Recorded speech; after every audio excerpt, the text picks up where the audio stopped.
Next up, let's look at the steering wheel. So tons of things there, but beautiful, beautiful digital dash. I love the look of this thing. But again, I love blue, which is why I think this thing looks so sharp. But let's start off on the left-hand side. So the vehicle is equipped with adaptive cruise control, so we can turn the system on easily there. Now this one is a distance indicator. So it lets you choose between how far or how close you are to the vehicle in front of you there.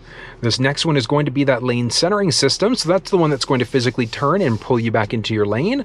And from there, we've also got the ability to, as you can see there, turn the system on or off. So there, if we press the distance indicator, watch what happens. Let's actually get you a little bit closer there to see as we move that distance indicator there. So that's, as I mentioned, going to let you to determine how close or how far you are away from the vehicle that's in front of you.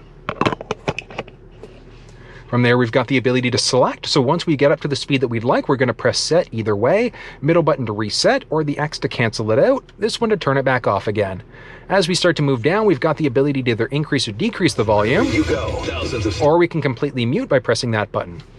So we've got a basic back button, menu button, okay to scroll through, middle button there. So this button, what you do is you'd lift it up and down to scroll through the screens, press the okay button, and then we've also got a menu button. So let's see how that works in tandem. Let's actually watch this for a second. So we'll zoom in a little bit more. So we've got a few different screen options that are available. So as you can see there, we've got our trip indicator. To reset the trip, all we're going to do is press and hold the okay button. So we're going to press and hold that button there. 1, 2, 3, and reset.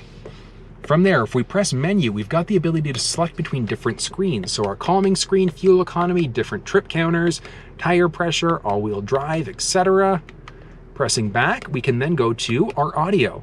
Audio, we can change between either AM, FM, Sirius XM, or if our phone was connected, it would show up there. If we look at navigation, we can navigate to our home address, previously saved destinations, favorites, etc. And then if our phone was connected, we would have phone options that would show up there. Unfortunately, my phone is currently not connected there.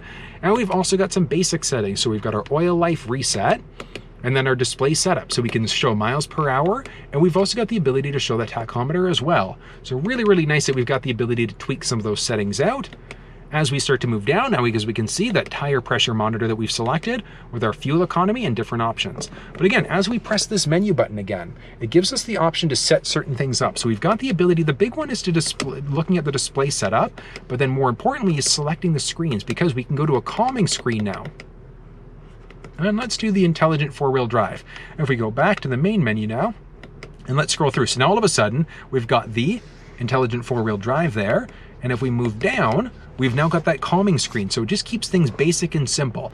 A couple other things to point out along the steering wheel. As you can see there, we've got our ability to change between either songs or radio stations. We can answer a phone call or hang up on a phone call. And then we've got our voice button. So that voice button is going to do a couple things. You can either navigate, you can make a phone call, change the radio station, etc. Looking up a little bit more, we've got our minus button and our plus button. That's going to give you the ability to change gears. We've got our one stick there, which is going to be for our high beams, so we can flick the high beams on from there. And along the side, as you can see, we've got a little button on the end there. That's going to be our lane keeping system. So with the lane keeping system on, watch what happens there. So lane keeping system's on. When it's off, our speedometer is in the middle.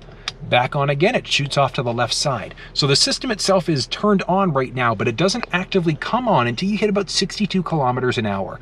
You know that it's on because those lanes will go green, letting you know that your bowling lanes essentially are active.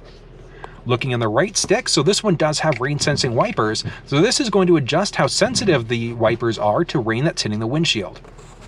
Looking on the far side of it, as you can see there, we also do have the ability to turn on our rear window wiper. So very straightforward there. In order to turn that on, we're going to pull towards us in order to work the front windshield wipers.